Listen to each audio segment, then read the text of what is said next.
कि speed v, acceleration a and force f are considered as fundamental units, the dimension of Young's modulus will B.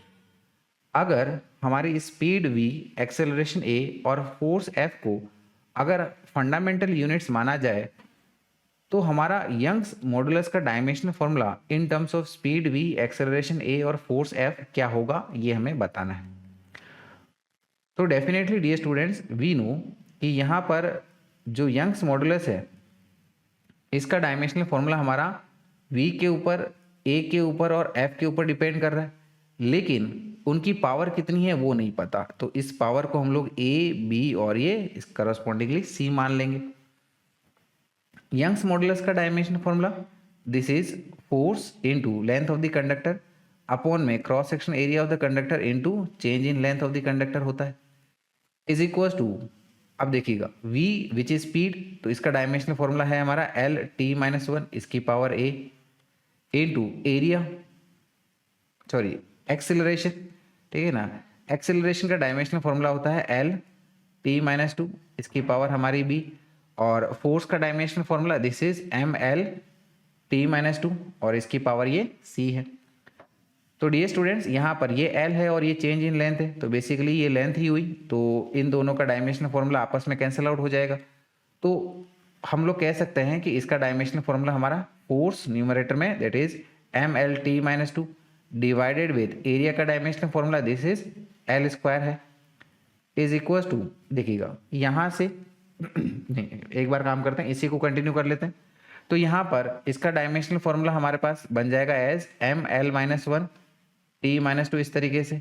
और अब ये वाले term को देखिएगा, ये पूरे को सॉल्व करते हैं तो m की पावर फाइनली कितनी आ रही है, m की पावर यहाँ से ये c मिल रही है, l की power a plus b plus c हो जाएगा, so this is a plus b plus c, और t की power minus a minus two B minus two C हो जाएगा, so this is minus a minus two B minus two C इस तरीके से। अब हम लोग लेफ्ट हैंड साइड और राइट हैंड साइड की पावर्स को इक्वेट कर लेंगे, सिमिलर टर्म्स की पावर को इक्वेट कर लेंगे। तो यहाँ पर देखिएगा हमारा पहला ही टर्म क्या है, m है, इसकी बाई डिफॉल्ट ये पावर 1 है, तो यानी कि पहली इक्वेशन हमारी क्या बन गई, c इज इक्वल टू 1, और इसी के साथ हमारी c की वैल्यू हमें मिल गई है ना। तो यानी कि हमने ऑब्टेन कर लिया है c इज इक्वल टू 1। अब दूसरी इक्वेशन हमारी क्या बन रही है, दूसरी इक्वेशन ये l की पावर से बना लो, यानी कि ये बन जाएगा a plus B plus C is equal to minus one. तो यहाँ पर दूसरी इक्वेशन बन जाएगी as a plus B plus C is equal to minus one. और तीसरी इक्वेशन क्या बन रही है, तीसरी इक्वेशन ये बन रही है minus a minus two B minus two C is equal to minus two, या फिर पूरी इक्वेशन को माइनस वन से मल्टीप्लाई करेंगे तो ये हो जाएगा a plus two B plus two C is equal to इस तरीके से। तो देखिएगा डियर स्टूडेंट्स, इस c की वैल्यू जो हमें मिली है वो हम लोग हमारे सेकंड और थर्ड इक्वेशन में पुट कर लेते हैं। तो सेकंड इक्वेशन हमारी बन जाएगी as a plus B plus one is equal to minus one, और थर्ड वाली इक्वेशन बन जाएगी as a plus two B plus two is equal to two के बराबर। तो यहाँ पर ये इक्वेशन बन जाएगी as a plus B is equal to minus two, और ये तीसरी वाली इक्वेशन बन जाएगी as a plus two B is equal to zero. तो यहाँ पर इन दोनों इक्वेशन को अब सॉल्व करते हैं। तो इन दोनों इक्वेशन से हम लोग ये देखिएगा a को एलिमिनेट कर सकते हैं। कैसे एलिमिनेट करें, अगर इन दोनों इक्वेशन को हम लोग आपस में सब्ट्रैक्ट कर लें तो a हमारा चला जाएगा, हट जाएगा, ठीक है। तो ऐसा ही करते हैं।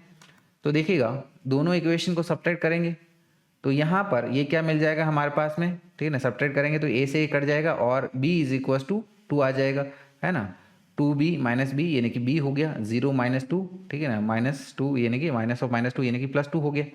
तो देखिएगा यहाँ से ये आ जाएगा हमारे पास एज, राइट, ये बन जाएगा b is equal to two. तो b की वैल्यू भी हमें मिल गई है। तो b की वैल्यू जब हमें मिल चुकी है तो अब देखिएगा हम लोग इसको जो है इस वाले इक्वेशन में पुट करके a की वैल्यू को ऑब्टेन कर लेते हैं, है ना। b की वैल्यू हमारे पास टू आई है, तो अब हम लोग यहाँ से a की वैल्यू निकाल लेते हैं।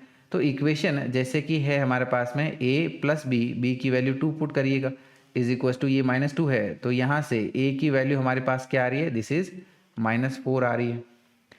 तो ये हमारा a वाला टर्म भी हमको मिल गया है। तो तीनों ही टर्म्स हमको यहाँ पर मिल गए हैं।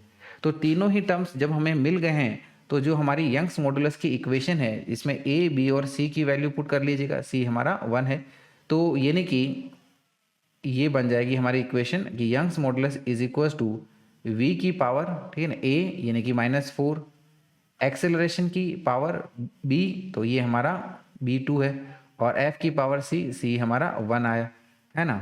तो इस तरीके से, ठीक है ना, यहाँ पर हमने यंग्स मॉडुलस को ये इनके फॉर्म में निकाल लिया है। तो यहाँ पर अगर ऑप्शन में देखें तो हम लोग कह सकते हैं कि हमारा जो ऑप्शन इसके अकॉर्डिंगली सही बैठ रहा है वो बैठ रहा है ऑप्शन डी, है ना। तो यहाँ पर देखिए किस तरीके से हमने इसको आसानी से सॉल्व कर लिया है।